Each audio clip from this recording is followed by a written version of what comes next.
안녕하세요. 이번 시간에는 감정 다루기 4주차 감정 조절에서 두 번째 감정 표현을 함께 공부하도록 하겠습니다. 이번 주 4주의 주제는 감정 조절이고요. 우리가 첫 번째 교시에서는 감정 통제에 대해서 같이 생각을 해봤고, 이번 2교시에서는 감정 표현에 대해서 우리가 같이 한번 다뤄보도록 하겠습니다. 감정 다루기는 여러 가지 측면에서 중요하기 때문에 조금씩 다르게 또 되풀이 되고 반복되는 부분들이 있습니다. 그러면서 익숙해지기도 하고 또 심화되기도 하는 거거든요. 그래서 이번에는 감정 표현에 초점을 맞춰서 감정 조절이라는 주제를 다뤄보도록 하겠습니다. 감정 표현이 어려운 이유는 뭘까요? 여러분들은 무엇 때문에 감정 표현을 어려워하고 있습니까?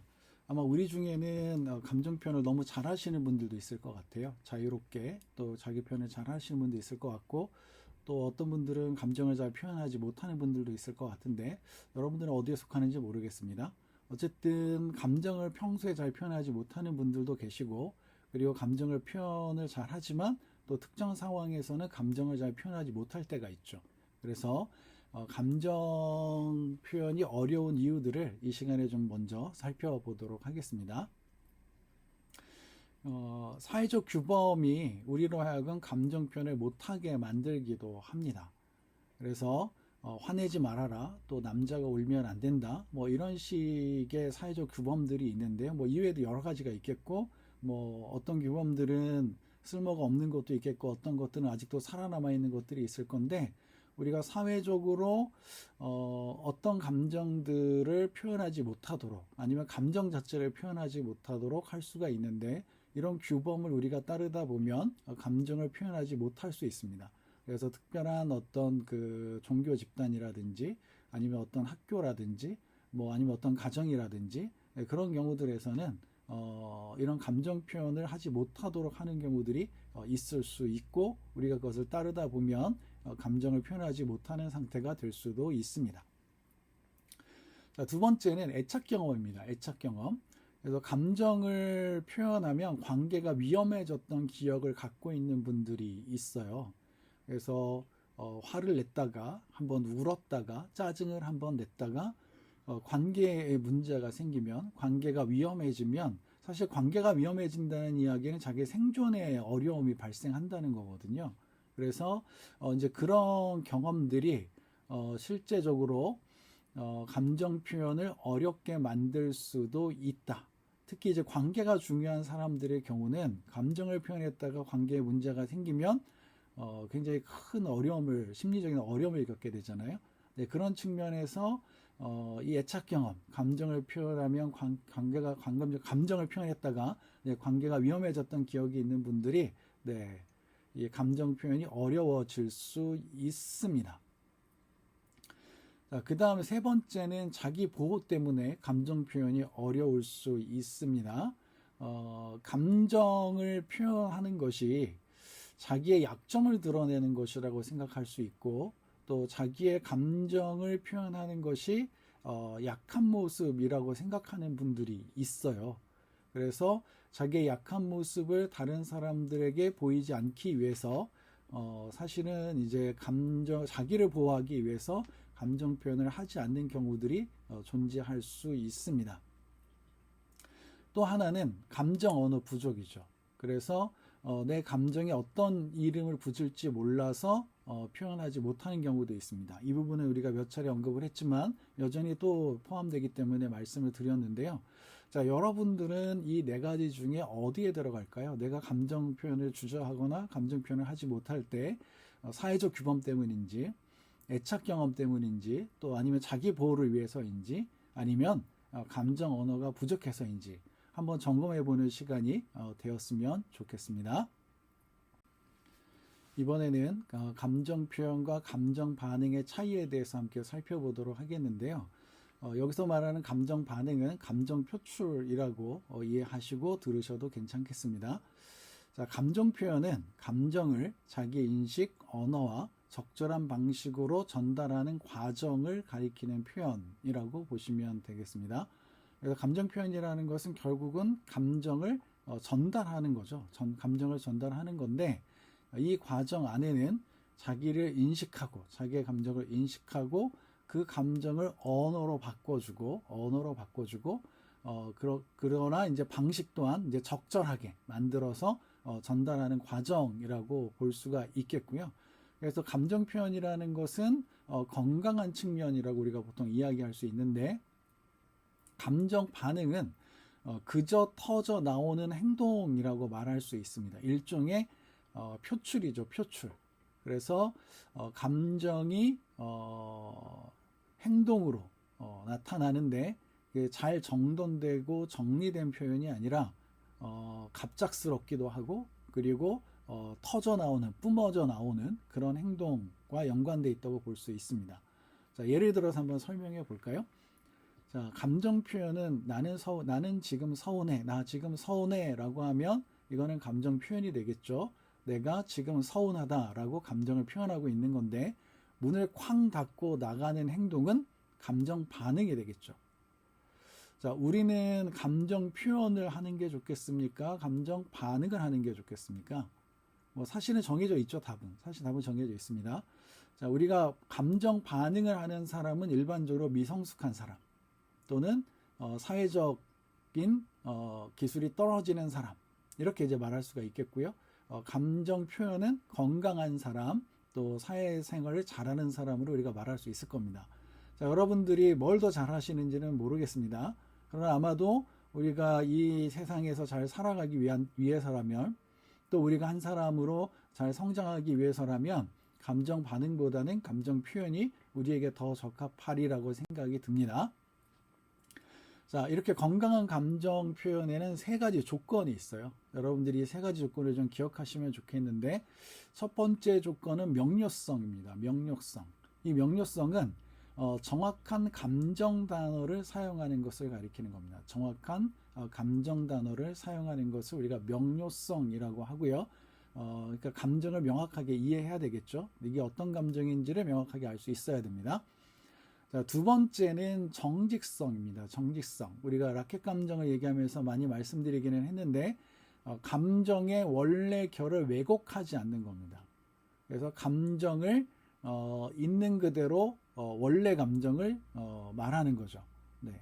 그래서 명확하다는 것은 적절한, 정확한 감정 단어를 쓴다는 것이고, 정직하다는 것은 감정을 왜곡하지 않는다는 것이고, 마지막 한 가지는 경계 설정입니다. 경계 설정.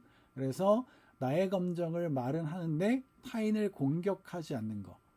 그래서 내 감정을 표현하는데 그쳐야지 그것이 타인을 공격하면 안 된다는 거죠.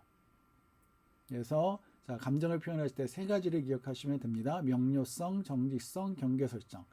자, 여러분들은 대화를 할 때, 또 감정을 표현할 때 실제로 어떻게 하고 계신가요? 명료성 있나요? 내 감정을 분명하게 뭐라고 표현하나요?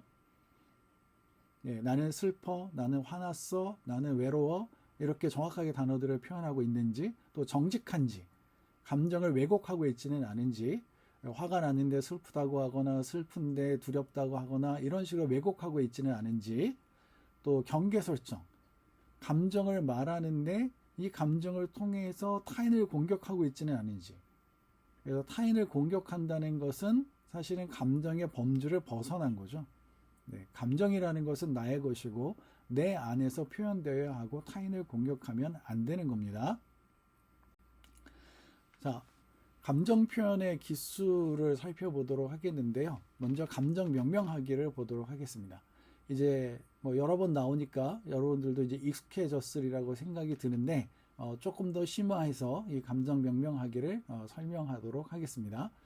자, 일단 인식 없는 표현은 없습니다. 인식 없는 표현은 없어요. 무슨 얘기냐? 감정을 인식해야 표현할 수 있다는 얘기고, 감정을 인식한다는 말은 감정에 이름을 붙였다는 거죠. 슬픔이란 이름을 붙이던, 기쁨이란 이름을 붙이던, 이름을 붙여야 된다는 거고, 이름을 붙여야 표현이 가능해지는 거죠. 자, 예를 들어서 하나 질문을 던져볼까요? 자, 집에 도착했는데 아무도 없어요. 자, 이때 여러분들은 어떤 감정을 느끼시나요? 집에 도착했는데 아무도 없어요. 사람마다 좀 다르겠죠? 네. 어떤 분들은 자유와 해방감을 느낄 수도 있겠고, 뭐 어떤 분들은 서운함을 느낄 수도 있겠고, 어떤 분들은 외로움을 느낄 수도 있겠고, 아마 자취를 하고 있는 학생들은 혼자 자취방에 들어갔을 때 느끼는 감정이 남다르지 않을까 싶습니다. 또 집에 갔을 때 가족들이 없을 때 느끼는 감정도 남다르지 않을까 싶은데, 뭐 두 가지 감정을 한번 예를 들어 보도록 하겠습니다. 집에 도착했는데 아무도 없어요. 그래서 감정을 느꼈어. 이거 무슨 감정일까요? 생각해 보니 아마 두 가지 정도가 가능할 것 같은데, 서운함과 외로움 정도 생각할 수 있을 것 같아요. 자, 이때 느끼는 감정은 서운함일까요? 외로움일까요? 우리가 느낀 것은 서운함을 느낀 것일까요? 외로움을 느낀 것일까요? 아무도 없어요. 아무도 없어요. 아무도 없어서 서운한 걸까요? 아무도 없어서 외로운 걸까요? 그렇다면 외로운 건 뭐고 서운한 건 뭘까요? 이걸 모르면 감정에 이름을 붙일 수가 없는 거예요. 네, 감정에 잘못 이름을 붙이면 그 다음 단계도 잘못되는 거잖아요. 네, 그래서 살펴보면 서운한 것은 상대에 대한 기대가 불충족됐을 때 느끼는 겁니다. 자, 외로움이라는 것은 정서적 연결이 부족할 때 느끼는 거예요. 그러면 내가 느끼는 감정이 뭔지 알기 위해서는 원인이 먼저 생각해 보면 되죠. 내가 누군가에 기대했는데 그 기대가 충족되지 않아서, 누군가가 집에 있기를 원했는데 없어서 서운한 거냐, 아니면 누가 아무도 없기 때문에 정서적으로 연결되지 못해서 외로운 거냐 이거죠. 자, 서운함은 명확한 사람이 있습니다. 누구한테 서운한 거죠. 근데 외로움은 구체적 대상이 없어도 가능할 수 있습니다. 자, 중심 욕구를 보면 서운함은 인정과 관심에 대한 욕구가 있고요. 외로움은 연결과 소속의 욕구가 있습니다. 그래서 그 감정 밑에 있는 욕구가 무엇인지를 알면 이게 외로움인지 서운함인지 알 수 있다는 거죠. 자, 특징을 보면 서운함은 관계적 상처를 입을 수 있고요. 외로움은 존재적 결핍감을 경험할 수 있습니다. 자, 이렇게 서운함과 외로움에 대해서 분석을 하고 나니까, 자, 이때 내가 느꼈던 감정이 외로움인지 또 서운함인지가 이제 분명해지겠죠? 자, 조금 더 단순하게 설명해 보면 서운함은 너 때문에 생기는 감정이에요. 다른 사람 때문에. 외로움은 내 안에 비어있는 감정이라고 말할 수 있습니다. 자, 지금 예를 한 가지 들었는데요. 집에 도착했는데 아무도 없어서 느끼는 감정은 무엇일까요? 라고 했을 때 뭐 우리가 해방감을 느낄 수도 있지만 또 많은 분들은 서운함이나 외로움을 느낄 수 있는데, 이게 무엇인지를 알면, 이 감정의 이름을 명확하게 붙이면 우리가 감정을 제대로 표현할 수 있게 되고, 그러면 이 감정을 다룰 수도 있게 됩니다. 자, 감정을 표현할 때는 감정을 명명하는 것이 일단 중요하다. 이것도 중요한 감정 표현의 기술이다. 그리고 이런 것들을 한번 점검해 보는 것도 필요하다라고 말씀드릴 수 있겠습니다. 자, 그 다음에 감정 표현의 기술 두 번째는 감정과 사건을 연결하는 겁니다. 이것도 반복적으로 말씀드리고 있는 것 중에 하나죠. 자, 좀 더 이제 심화해서 말씀을 드리도록 하겠습니다. 자, 감정은 사건과 연결되어 있고, 우리에게 기억에 남아있는 사건은 감정과 연결되어 있는 사건일 가능성이 높습니다. 자, 일단 사건과 연결하기 위해서는 사건을 찾아야 됩니다. 그래서 내가 지금 느낀 감정이 생기기 직전의 상황을 구체적으로 기록해 보시면 좋겠어요. 내가 어떤 감정을 느꼈을 때 그 전에 어떤 사건이 있었는지 직전의 상황을 기록해 보는 겁니다. 자, 그 다음에 그 사건 때문에 내가 지금 어떤 감정이 발생했잖아요. 그러면 그 감정 단어가 있는데 그 사이에 해석이라는 게 있습니다. 해석이라는 게. 그래서 여러 가지 이론가들이, 인지치료하는 사람도 그렇고 감정 이론가들도 그렇고 감정이 어떤 해석에 의해서 발생한다고 보는데, 자, 그 사건을 내가 어떻게 해석했는지 질문을 해보시면 좋겠어요. 내가 어떻게 그 사건을 해석했는지, 그리고 나면 감정 단어를 명확하게 좀 찾을 수 있을 것 같습니다. 네, 명확하게 찾을 수 있을 것 같아요. 그래서 어떤 사건이 있었는지 감정을 느끼기 전에, 그리고 그 사건을 어떻게 해석했는지를 알면 지금 현재 내 감정을 명확하게 찾을 수 있다. 보통은 해석을 간과하기 때문에 감정의 이름을 제대로 못 붙이는 경우들이 있습니다. 그래서 우리가 감정의 이름을 붙일 때도 이 세 가지 틀을 기억하시면 좋겠고, 우리가 감정을 사건과 연결할 때 우리의 감정을 더 잘 표현할 수 있다는 것도 기억하시면 좋겠습니다. 그래서 자, 감정 조절의 시작은 감정 명명보다 사건 연결이다 라고 이제 말할 수가 있는데요. 감정의 이름을 붙이는 것은 감정을 인식하는 걸 도와주는 겁니다. 물론 이것도 감정 조절에 도움이 되겠지만, 이 감정을 사건과 연결시킬 때 감정 조절을 더 잘할 수 있다는 거죠. 자, 그러면 또 한 가지를 더 보도록 하겠는데요. 이번에는 감정과 욕구를 구분하는 것에 대해서 이야기를 좀 나눠보도록 하겠습니다. 자, 우리는 감정과 욕구를 구분하지 못해서 감정을 제대로 표현하지 못하는 경우들이 생각보다 흔하게 있습니다. 자, 감정은 신호죠, 신호. 우리가 증상이라고 표현하기도 하고, 프로이트 같은 경우는 이제 증상이라고 표현하기도 하는데, 어쨌든 감정은 신호입니다. 자, 욕구는 해결해야 할 방향입니다. 그러니까 욕구와 감정은 다르다는 거죠. 그래서 욕구는 해결해야 할 방향이고 감정은 신호고요. 또 감정이라는 것은 자동적이고 순간적입니다. 근데 욕구는 지속적이고 구조적이기 때문에 구분해야 합니다. 그래서 감정은 순간적으로 발생을 하죠. 근데 욕구는 지속적으로 우리 안에 있기 때문에 이 두 가지는 구분되어야 할 필요가 있습니다.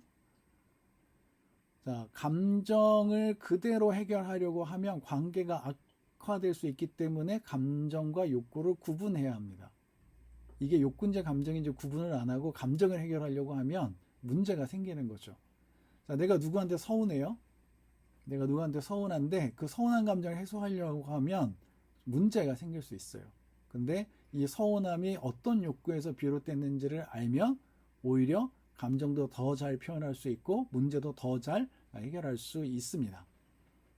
또 감정은 결과고요. 욕구는 원인이기 때문에 구분할 필요가 있습니다. 결과를 바꿀 수도 있지만 원인을 바꾸면 더 효과적일 수도 있겠죠. 자, 서운함을 느꼈어요. 그러면 나 서운해 라고 말할 수 있는데 서운한 걸 해결하려면 다른 사람의 행동을 바꾸어야 될 수도 있죠. 불가능한 일일 수 있는데, 그런데 내 욕구가 뭔지를 알면 조금 더 잘 다룰 수 있습니다. 그래서 서운한데 그 안에 내 욕구는 뭐다? 나는 존중받고 싶고 나는 관심을 받고 싶은데 그렇지 못해서 서운했어요 가 되는 거죠. 그러면 또 다른 차원의 접근이 가능해지게 됩니다. 자, 이번에는 비폭력 대화를 잠시 이야기하도록 하겠습니다. 비폭력 대화는 굉장히 우리나라에서 유행을 탔었고 지금도 많은 분들이 이것을 공부하고 있는 것으로 알고 있습니다.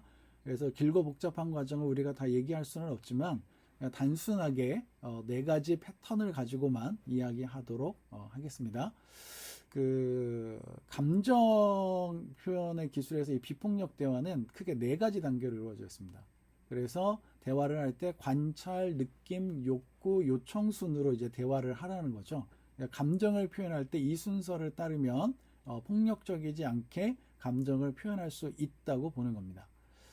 자, 일단 관찰을 한번 볼까요? 당신이 회의에서 내 의견을 끊었을 때, 이건 사건이죠. 관찰을 한 겁니다. 상황을 지금 언급한 거예요. 당신이 회의에서 내 의견을 끊었을 때. 그 다음에 두 번째가 느낌이죠. 나는 존중받지 못한 느낌이 들었어. 네, 그래서 자기의 느낌을 표현해주고 있습니다. 그리고 여기에다가 이제 욕구를 그 다음에 넣는 거죠. 자, 나는 내 의견이 들리는 것을 바라고 있어. 그러니까 다른 사람이 내 얘기를 들었으면 한다는 거죠. 들었으면 한다는 거죠. 자, 요청. 다음에는 내 말이 끝난 뒤에 이야기해 줄 수 있을까? 라고 이제 말할 수 있겠습니다. 자, 우리는 이런 표현을 통해서 감정 표현을 적절하게 할 수도 있겠습니다. 그래서 단순하지만 굉장히 의미 있고 효과 있는 대화의 패턴이니까요. 여러분들이 이것을 간직해도 좋겠고, 또 하나 단순하게 더 짧게 설명을 하나 하자면 항상 주어를 나로 표현하게 되면 폭력적이지 않을 수 있습니다. 나로 표현하는 것은 상당한 저항과 많은 에너지를 소모하게 만들거든요. 저항에 부딪히기도 하고 많은 에너지를 소모하게 만드는데 자기 중심 나를 주어로 말하는 것 자체가 굉장히 대화에서 특히 감정을 표현할 때는 더 의미 있게 작용할 수 있겠습니다. 자, 이번에는 얼굴 표정과 감정에 대해서 살펴보도록 하겠습니다. 이것도 이제 반복되는 주제 중에 하나인데 이번에는 조금 더 구체적으로 들어가 보도록 하겠습니다. 자, 얼굴 표정은 감정 상태에 따라 얼굴 근육이 조직적으로 움직이며 나타나는 비언어적 신호라고 말할 수 있습니다. 그래서 얼굴 표정은 말보다 먼저 그리고 말보다 더 정직하게 감정을 전달하는 경우가 많습니다. 그래서 우리가 뭘 보자 그랬었죠? 네, 일치와 비일치를 불일치를 보는 게 중요하다 그랬죠. 실제로 말과 얼굴 표정이 일치하는지 일치하지 않는지를 보는 것이 중요하다고 했었는데 표정은 말보다 앞서서 감정을 전달할 가능성이 높습니다. 그래서 말에도 우리가 주의를 반드시 기울여야 되지만 표정을 특히 간과하지 않고 집중하는 것이 감정을 파악하는 데 도움이 될 수 있겠습니다. 자, 대인관계에서 말보다 표정이 진짜 마음인 경우가 많습니다. 아마 여러분들도 생각해 보시면 그럴 거고 보통은 이미 표정에 나타나기 때문에 네, 당혹스러운 경험을 한 분들도 꽤 있지 않을까라고 생각이 듭니다. 자, 간단하게 살펴보면 기쁠 때는 입꼬리가 상승하고요. 눈가에 주름이 생깁니다. 자, 슬플 때는 눈썹 안쪽에 상승하고요. 입꼬리는 하강하게 됩니다. 자, 화가 날 때, 분노가 있을 때는 눈썹을 찌푸리게 되고요. 턱이 긴장한 상태가 되죠. 공포를 느끼면 어떻게 돼요? 눈을 크게 뜨게 됩니다. 그리고 입이 벌어지게 됩니다. 놀라면요. 눈썹이 상승하고 눈이 커지게 되죠.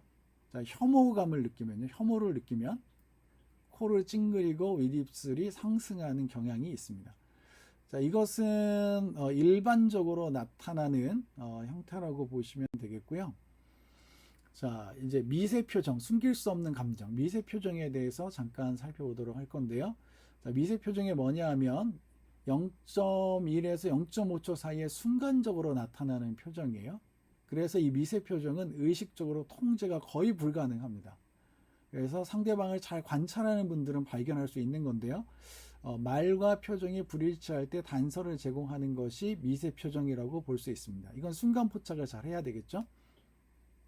그래서 자, 말로는 괜찮아요 라고 말했어요. 근데 순간적으로 슬픈 표정이 있을 수 있죠.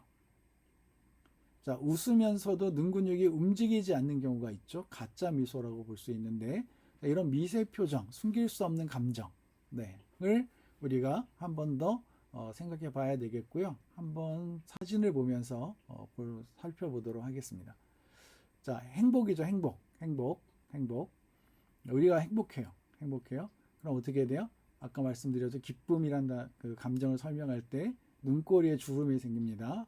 보름 위로 올라가죠. 그리고 눈을 둘러싼 근육의 움직임이 있게 됩니다. 1번, 2번, 3번 순으로 설명을 드렸고요. 자, 이번에는 조금 더 많은 얘기들을 해보려고 하는데, 자, 슬픔이라는 감정일 때의 그림을 보시면 네, 눈 윗꺼풀이 처지고요. 그 다음에 눈의 초점이 흐려지고요.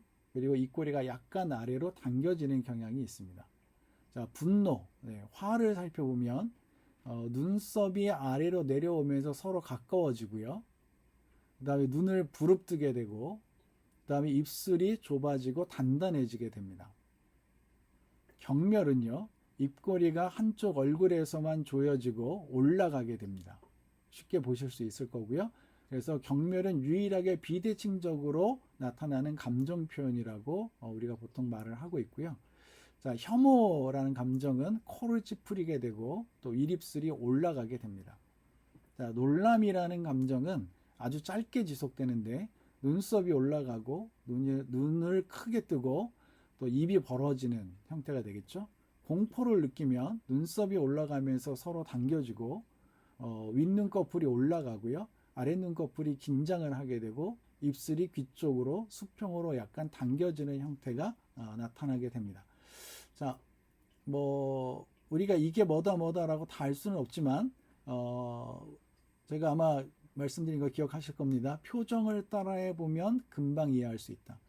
그러니까 여러분들이 발견한 누군가의 표정을 따라해 본다면 그걸 통해서 그 사람이 어떤 감정 상태인지를 우리가 충분히 인식할 수 있으니까요. 자기 얼굴도 따라해 보시고 사진으로 찍혔다면 보통 이제 다른 사람의 의견을 보시고 얼굴을 보시고 어떤 표정인지 이렇게 사진을 보면서 확인할 수도 있지만 그 사람의 표정을 따라하는 것만으로도 또 우리가 표정을 읽어낼 수 있습니다. 자, 얼굴 표정과 감정 억제에 대해서 보도록 하겠습니다. 감정을 자주 억제하면 얼굴에도 특징이 나타나게 되는데요. 표정이 굳고 특정 근육만 반복적으로 사용하게 되기 때문에 그렇고요. 보통은 눈과 입의 불일치가 증가하게 됩니다.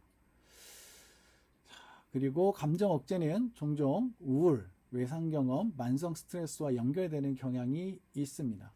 그래서 얼굴에 표정이 굳어 있거나 그러면 심리적으로는 건강하지 않을 수도 있겠구나 이렇게 생각하시고 보시면 되겠고, 자기 얼굴도 계속 굳어 있다면 그대로 계시지 마시고 얼굴도 한번 풀어주시고 만져도 주시고 움직여도 보시고 하면 실제로 부정적인 정서들이 떨어져 나갈 수 있습니다. 그래서 부담 갖지 마시고 여러 가지 다 어려우시면 안면이라도 얼굴이라도 움직이고 여러 표정들을 따라해 보시면 굉장히 건강한 모습을 되찾을 수 있습니다. 자, 그리고 이런 것들 때문에 얼굴은 감정의 이력서라고 말하기도 합니다. 내 얼굴을 보면 내가 어떤 그 감정을 가지고 있는지 그 이력들을 살펴볼 수 있는 거죠. 마지막으로 이제 얼굴 피드백 가설을 잠깐 살펴보고 마치도록 하겠습니다. 얼굴 표정은 감정을 표현할 뿐만 아니라 만들게 되죠. 충분히 아실 것 같고요. 자, 웃으면 실제로 기분이 좋아질 가능성이 높습니다. 또 찡그리면 부정적 정서를 강화하게 되겠죠. 그래서 감정에서 표정으로, 표정에서 감정으로의 방향이 모두 성립됩니다. 자, 이것은 여러분들이 얼굴 피드백 가설인데 이미 설명을 통해서 몇 번 들으셨을 텐데요. 그 표정을 여러분들이 긍정적인 표정들을 많이 따라해 보시면 좋겠고, 그것이 우리의 기분을 변화시킬 거고 우리의 감정을 변화시킬 거고 우리 마음의 상처들도 회복시킬 겁니다. 그래서 화면에도 지금 여러 가지 표현들이 있는데 따라해 보시고 그러면 더 건강해지실 거고요. 좋은 표정을 따라해 보시면 더 기쁘고 행복해지실 겁니다. 자, 이번 시간에 배운 내용들을 한두 문장으로 한번 요약해 보시면 좋겠습니다. 감정 표현에 대해서 또 중요한 것들을 한번 떠올려 보시면 좋겠고요. 이제 다음 시간에는 기본 감정에 대해서 같이 살펴보도록 하겠습니다. 자, 오늘도 공부하면서 또 궁금하신 내용들이 있었을 것 같은데요. 한번 찾아서 공부해 보시면 더 좋겠죠. 자, 오늘도 수고 많으셨습니다. 이번 강의를 마치도록 하겠습니다.